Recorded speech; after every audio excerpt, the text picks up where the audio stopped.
अगर आप सब भी चाहते हैं कि रुपेश टॉप 10 म्यूजिक का ऑडियो वीडियो गाना सबसे पहले आप तक पहुंचे, तो हमारे चैनल को सब्सक्राइब जरूर करें और बेल आइकन को दबाना ना भूलें।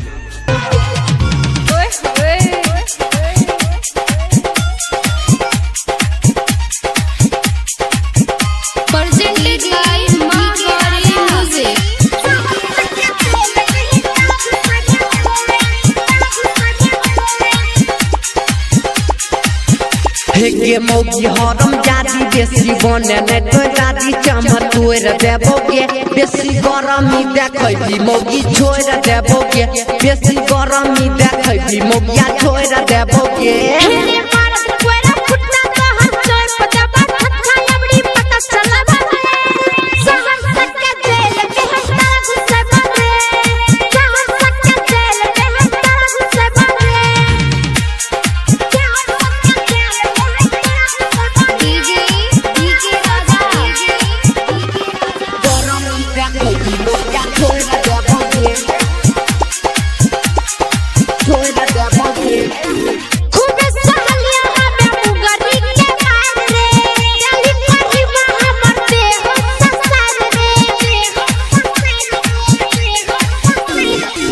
झोटी पकड़ के हमें लेबो खार गे, मुँह संभारे ने त देबो तोरा फाड़ गे।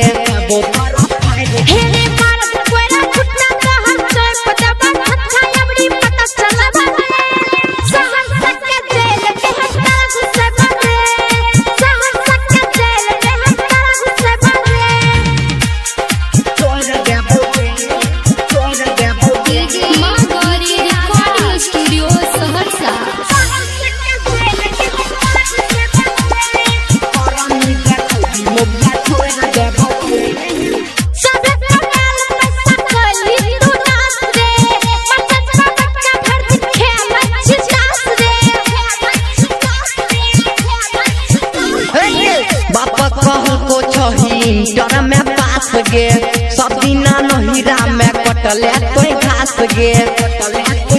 हे के मौगी हरम जादी बेसी बने ने तो जादी चमक तोर देबोगे, बेसी गरमी देखैबी मौगी छोड़ देबोगे, बेसी गरमी देखैबी मौगिया।